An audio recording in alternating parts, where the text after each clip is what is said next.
Good morning, everybody. Wisconsin's 7th Congressional District Representative Tom Tiffany is my very special guest this morning. Back for his monthly chat with us, Breakfast with Tiffany, as it were. Still got to work on a logo for that. We originally planned to have the congressman on, I think, last Thursday morning, I think, but due to scheduling conflicts, we kind of needed to reschedule, and with Fitzy and I always taking off one Tuesday a month for our Positive Tuesday show, it worked out perfectly to have the congressman on this morning. Positive Tuesday with Ben and Fitzy will be back next Tuesday, but today I am chatting with Congressman Tom Tiffany. Tom, good morning, sir. How are you? Good morning, Ben. How's it going? Where are you today? Every time I talk to you, you're somewhere else. Yeah, good. At home today and Nice. getting things done here, and we'll be headed back to Washington, D.C. tomorrow. Oh, tomorrow. Was that inauguration tomorrow, right? Inauguration for Joe Biden is tomorrow. Yep. Are you going to that? I probably will not attend. We had to be in Washington yesterday to get a COVID test in order to attend on Wednesday. And I had a lot of stuff going on here at home, both personal as well as for the 7th Congressional, that I did not want to waste Monday and Tuesday and want to make sure I got stuff done here at home. Sure. And but we'll be headed out tomorrow. And we'll be arriving in D.C. though after the inauguration, even though I hope to be able to catch it, live. Sure. Well, I'm sure we have, a ton of things going on, or a ton of things to talk about, of all the things that are going on. But honestly, I kind of want to first start with that whole situation at the Capitol about your experience. So were you Yeah, there? And I don't know, kind of walk us through. yeah, Did you get an announcement over the speaker? What was your story from, at the very beginning? How did this start from your perspective? yeah. So a lot happened since we last spoke in December, and So swearing in was the Sunday prior, very first Sunday in January for all of us in the House of Representatives. We were sworn in on that Sunday, and then it was a few days later on January 6th. That's a constitutional requirement to count the electoral votes, and the vice president is in charge of that. And that is what happened January 6th. I was in the House chamber when people started to roll into the Capitol and into the Capitol building, and some people became destructive. And the first thing that happened was staff started saying to us, "There's some problems out in the hallway," because I was on the House floor along with most of my colleagues, and ultimately they confined us to the House floor as things really ramped up, and there started to be a real ruckus out there. And then doors started being banged on, people trying to get in the House of Representatives chambers. And then at that point, they evacuated us out of the House. And we took some tunnels that I had not been in before. There's a lot of tunnels underneath the Capitol and the office buildings that we have. Sure. And they evacuated us out of there, and we went to a secure area. So obviously, when this was all going on, was there a sense of a panic? I don't know wherever you were, if there's cell signal, where you did you know what was happening at that point, or it was, hey man, we're just kind of getting rushed out of here and we're not really sure what's going on? How up to date were you during that process? Yeah, we had some idea what was going on because tear gas had been dispersed in the rotunda of the state, the Capitol, and so we had gas masks at the ready if we would have needed them. And but then, you could hear that there was a lot of noise out there, but especially when people started banging on the doors, you knew it was serious at that point. I never thought things were out of control, though. I thought it was orderly how we exited the Capitol, how we were evacuated. And not that it wasn't a serious matter. We all knew that it was. But I thought it was done in an orderly fashion. Sure. How long were you in the secure location? So we were out of the Capitol for a couple hours before we were allowed back in. as I think most people know, we ultimately came back to the Capitol that night about 11 o'clock, and we finished opening, excuse me, we finished opening those electoral ballots and completed the process of opening the electoral ballots that decided that was the final step in deciding that Joe Biden is the next president of the United States. Sure. Out of curiosity, when they put you all in this room, is it your? I'm assuming they don't separate. Okay, Republicans over here, Democrats over here. Everybody just kind of goes to this location, or however that works. And if it is the case where everyone was kind of together, was it one of those situations where everybody kind of looks back and it's almost this experience that you had to go through together, and in a weird way, kind of, I don't know, you're a little bit closer to your colleagues, both Republican and Democrat, going through a situation like this. Let's face it, that is not a common situation. Yeah, we were all evacuated. It wasn't separating Republicans or Democrats. We were all evacuating. When we did get to the evacuation area, though, I went up to my office because I thought I would be most secure in my office. I have very good staff in my office, and I actually have a man who serves as my legal counsel on my staff, who is a retired Marine who is highly trained in these things. I felt the most safe being in my office with my staff. Yeah. I want to switch gears here real quick. First of all, I'm glad that that you're safe and all your colleagues are safe as well. Switch gears. I just want to touch on the impeachment, because I literally have a question here. This is the only question I actually have written down for this, and that is, there was the impeachment vote and it passed in the House. Couple things. One, were you surprised that there were 10 Republicans who voted yay, or is that, it's expected, people vote yay or nay, and not just specifically party lines per se? Were you surprised by 10 Republicans voting yay? No, I thought there would be a few, because Sure. some people were signaling the day ahead of time that they were seriously considering voting for impeachment, a few Republicans. So I was not surprised to see that 10 did choose to do Sure. that. Now, and that is just, pardon me, just a simple majority. So then it goes to the Senate. I think that's where it is now. Now, is it just a simple majority? Or do you have to, I don't know what it's called, a supermajority, or like 3/4 or 2/3 or something, right, in the Senate? Yeah, it requires a two-thirds vote. What the House of Representatives did was a majority vote, as you said, to impeach the president. That does not remove the president. To remove the president from office requires a two-thirds vote. And there's a real constitutional question that's going on here. Various constitutional scholars believe that trying to impeach the president after he has left office, which this won't start until after President Trump leaves office, that it really is not constitutional, because impeachment is about removing the president, and it does require a two-thirds vote to do that. Now, it's, what, 50-50 in the Senate right now? Is that correct? That is correct. The Yes. Democrat, Republican. And if it's 2/3, I mean, I get that there were 10 Republicans in the House, but there's a lot more people, in serving in the House of Representatives than there are in the Senate. So if you just like divide it all out, I don't know, there'd be a couple, three maybe, and I'm not saying there would be, just if you, I don't know, 2/3. So when it comes to these decisions, all right, how do look at it like this, like a district attorney. This is how at least I have been thinking about this. A district attorney is like ours here in Washburn County. If he gets a case and he realizes, this is not a prosecutable case for whatever reason that is, there could be a number of factors that go into him just going, or she just saying, we're not going to win this case. We're not taking it to trial. When Congress as a whole looks into things like this, and they're looking at, okay, it's going to probably pass the first, but there's no way we're going to get 2/3 in the Senate. So this is going to, why are we doing this? So that's my question to you. Why are we doing this if it's very likely this is not going to go anywhere? I think there were a couple things that concern me about the impeachment process. One is we did not have any committee hearings on this. There was no laying out a case of why this should happen. I mean, call it due process, Sure. where someone, when you're charged, you should be able to address your accusers. That did not happen. It was just put to the floor of the House of Representatives, and we were expected to debate for 2 hours and then have a vote. So I think the process was really flawed.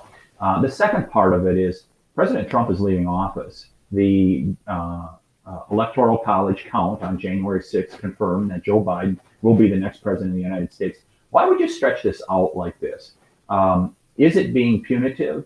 And that's what I really question about Speaker Pelosi's judgment in regard to this. Is this just being done for punitive purposes? Because it's not helping the country at this point. And so it's disappointing to see that this is going forward. The country is prepared to move on.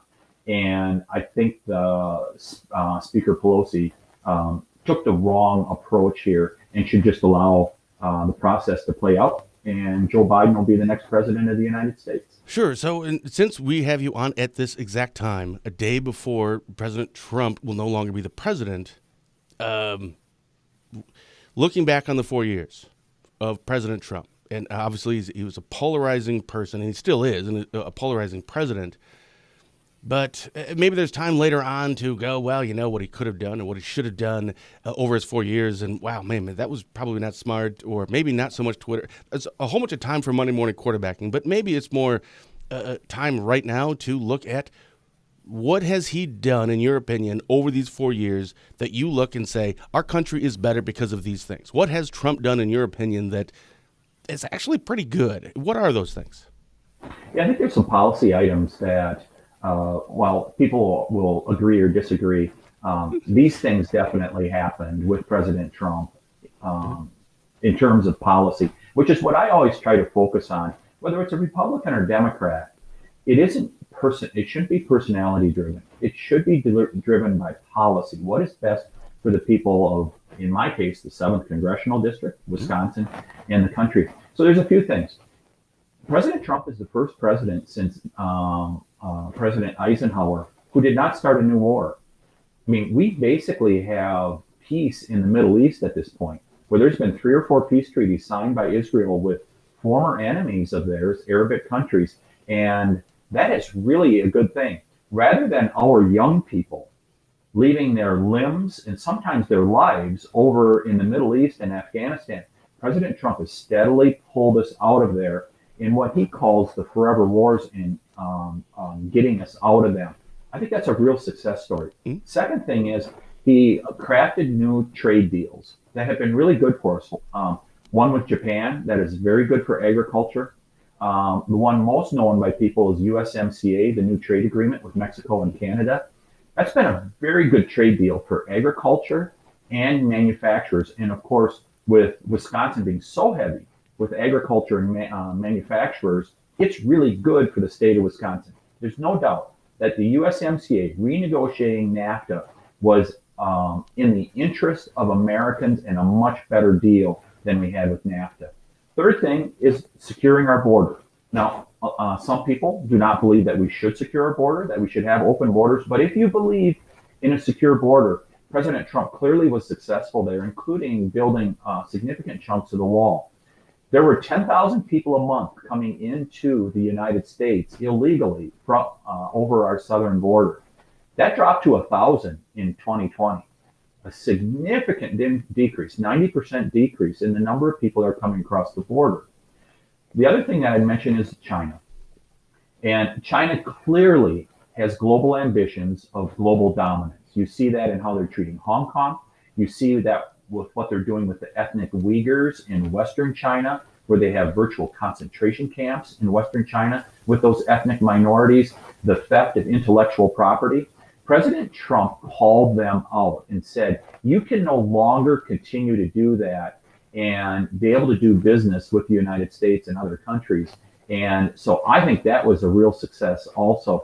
So I think there's a number of ways in which his presidency was very consequential.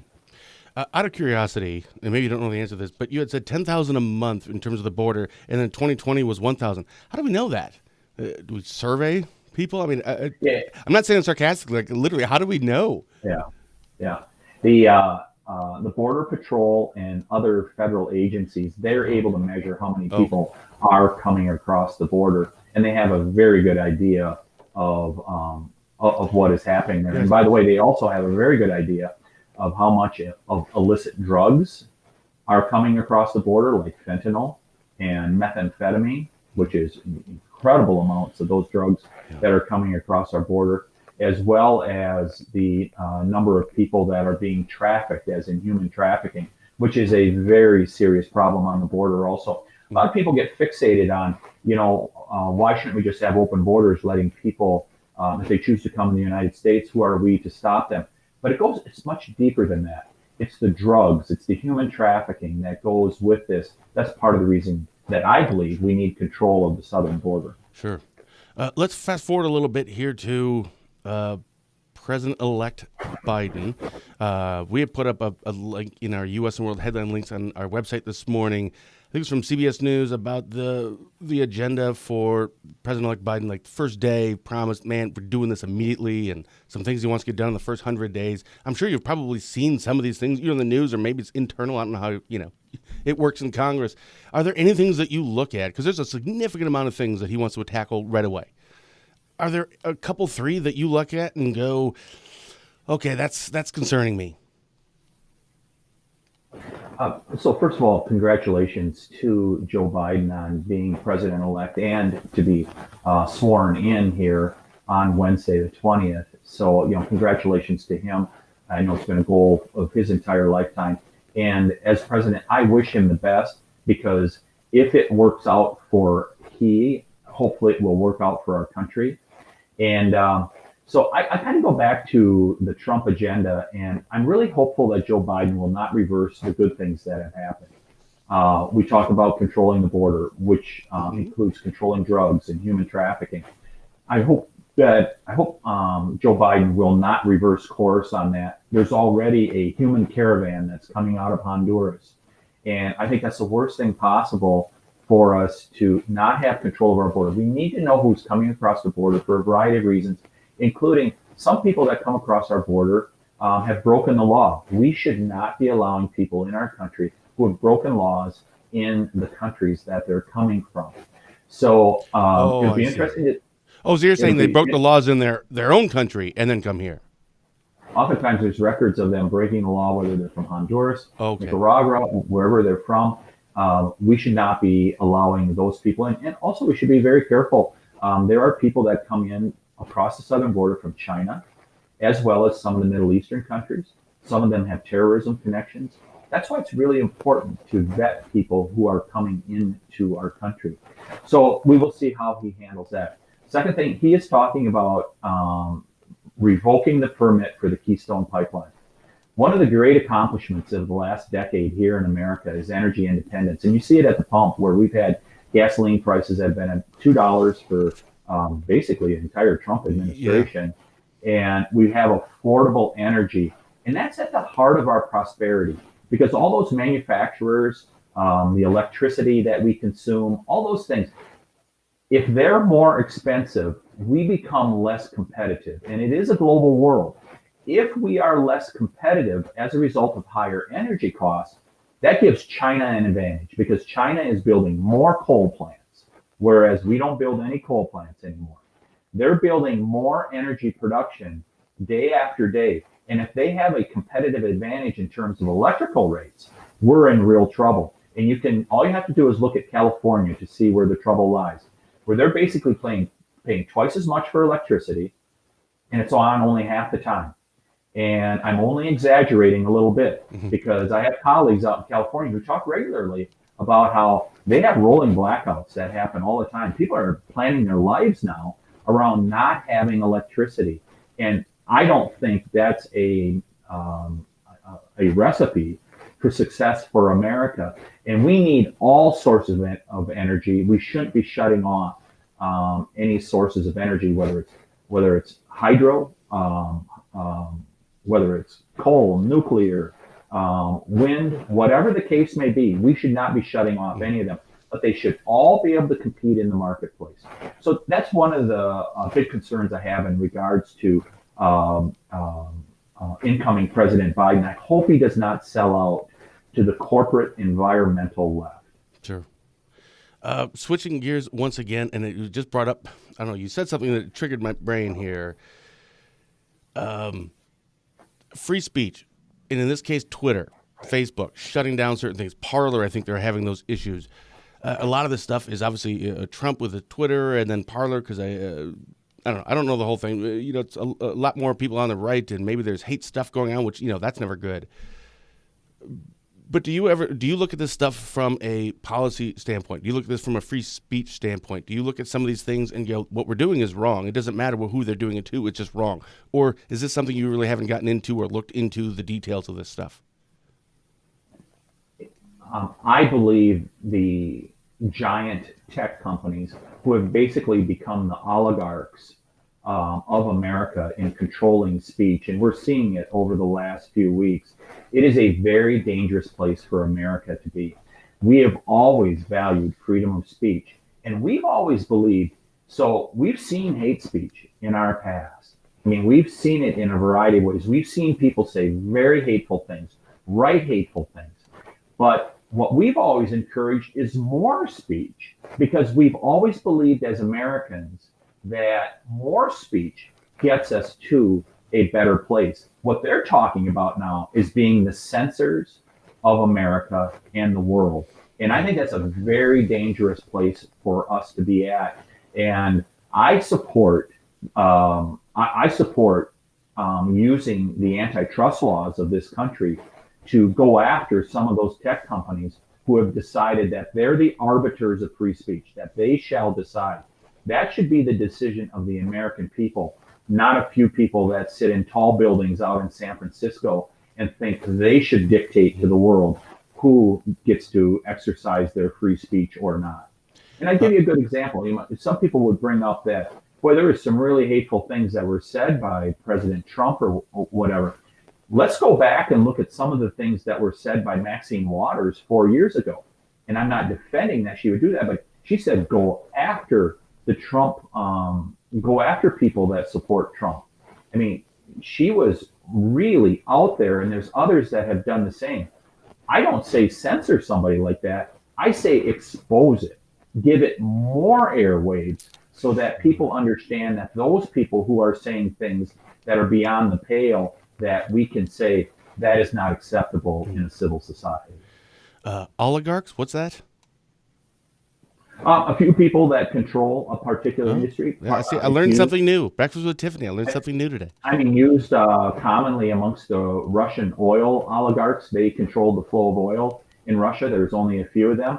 We have a few oligarchs now in terms of how we communicate now. When you have Google, Facebook, and Twitter basically controlling what is free speech in America, and there's only a few of them. They're the oligarchs at this point, and they're using their ability to censor, I believe, in un-American ways. So I ban people from our Facebook page every once in a while. Either it goes against the policy, or sometimes, here's actually, internally, here's a little secret for you. Here's my commenting policy. I'm going to banning policy. I'll ban anyone at any time for any reason I feel like. Now, I rarely just go on. I'm like, hey, I'm bored. I'm just going to ban somebody. There's usually a reason. People are entitled to their opinions, but you're certainly not entitled to your facts. And you say things that are unfactual, either about DrydenWire or something, or if it's hate stuff, it's like, yeah, I just don't want you around anymore. But our business is on our Facebook page. Our business is our website, certainly. And Facebook is their thing, but is that something where I should kind of relook at and go, maybe I shouldn't ban someone for constantly cussing? If we have a strong or profanity filter on strong or something, but people figure out ways around it. In your honest opinion, is that something that maybe even we should look at and go, no, you should be able to say those things? I think it's your choice what you want to do. And I think there's a clear distinction between DrydenWire and Facebook. Facebook owns the apparatus of which they own the platform. You do not own the platform that you are on. You are just using that service.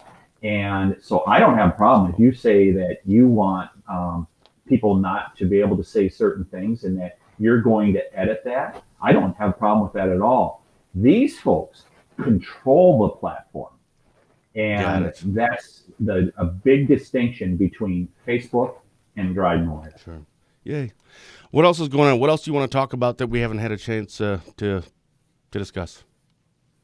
Yeah, so, looking forward to what the Biden administration is going to propose, and we will see what Congress is going to do here over the next few months. And I'm really hoping that incoming President Biden does not go too far to the left, where perhaps he talks about having making Puerto Rico and or Washington D.C. states. I don't think that's appropriate. That What? I they would didn't be hear about states. that. Making them a Um, there's been state. there's been talk of that amongst some people on the left. There's Bizarre. certainly talk about uh, ending fossil fuels, ending pipelines, as we talked about the use of pipelines and other things, shutting down hydrocarbons from being used. I know some of the corporate environmental left, they really want to move in that direction. Very concerned about that. Much higher taxes and much higher regulations. And another thing that President Trump did that I didn't touch on was he reduced regulations for the American people significantly without doing harm in protecting people. And that was a great success story. Making the American people more regulated is not going to benefit us. But the final thing that I would say is that in 2020, we saw people lose a lot of their civil liberties. People were denied the ability to go to church, how they chose to run their business. There's a variety of things that were, as a result of the coronavirus, that people were denied. One of my goals over the next 2 years is to restore every single freedom that was taken away from people in the last year. That's the most important thing we can do. Because when Americans live as free people, we live as prosperous people. Well, I have one more thing to throw up here. It's from Adam Jarkow. I think you should be able to see it on your screen. Actually, that's exactly what it means. People get to say disgusting things. Obviously, people can't say anything and everything they want, yelling fire in a crowded theater, but disgusting speech is protected. Adam always has to be the smartest guy in the room. Yeah. All right, man. Anything else you wanted to touch on? Any last words that you want to share, or any stories or anything? No, I'm looking forward to where we go from here. I know I'll be advocating for more freedom for the American people, and I know that's going to run up against the Biden administration at times because they are seeking to have more control at the federal level. I do not support that, and I look forward to making the case of why we should give people more freedom, and we will end up with more prosperity in Wisconsin and across America. I look forward to making that case. Attaboy. Thanks, Tom. It's always a pleasure having you on. We'll see you in a few weeks. We'll see you in February. Thanks a lot, Dan. Awesome. You've been watching Breakfast with Tiffany, a monthly chat on DrydenWire featuring Wisconsin's 7th Congressional District Representative Tom Tiffany. Thank you, Congressman, of course, for being here, and thank all of you for watching. Until next time, stay safe, keep your social distance, and as always, have a blessed day.